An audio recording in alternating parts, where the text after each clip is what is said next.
Good morning, everyone. Welcome. What a wonderful crowd we have this morning. It is so great to see you all here for our third annual Education Summit on this beautiful spring day. I realized when I first got up here this morning, I looked and you could see from here, don't turn around because you have to pay attention to the stage, but you can actually from this purview see the planes landing at National Airport, which is pretty wonderful. But that's not what we're here to talk about today. Since we last met, the ground has shifted in dramatic ways, and yet certain things do remain the same. Education is still about the acquisition of knowledge, skills, and values.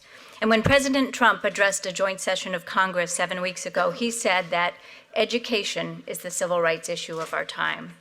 That is a notion that presidents and politicians on both sides of the aisle have embraced for years.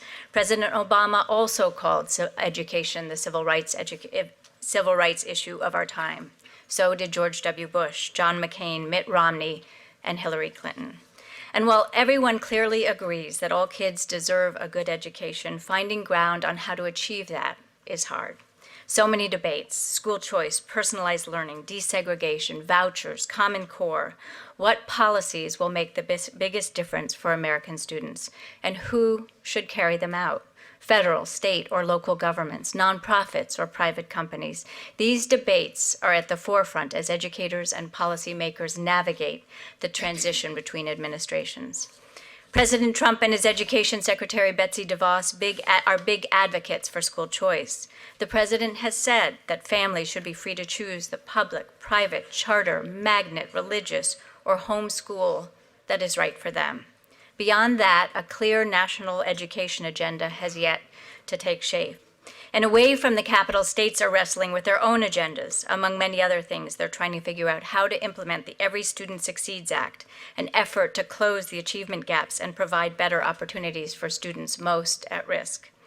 What is very clear, I think, to all of us is that this is a time of remarkable change and challenge. And today we're going to meet some of the people navigating this difficult terrain.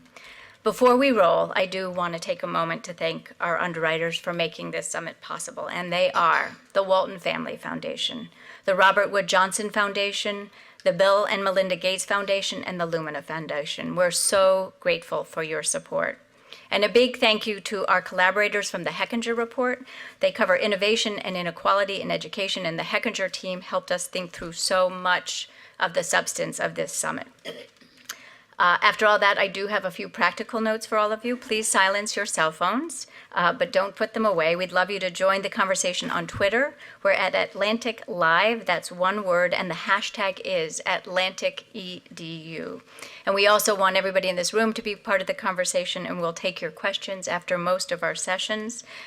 Just to give you a sense of the day and how we thought about it, we've divided it into 3 chapters. We'll explore the education policy landscape. After that, the role of technology in education.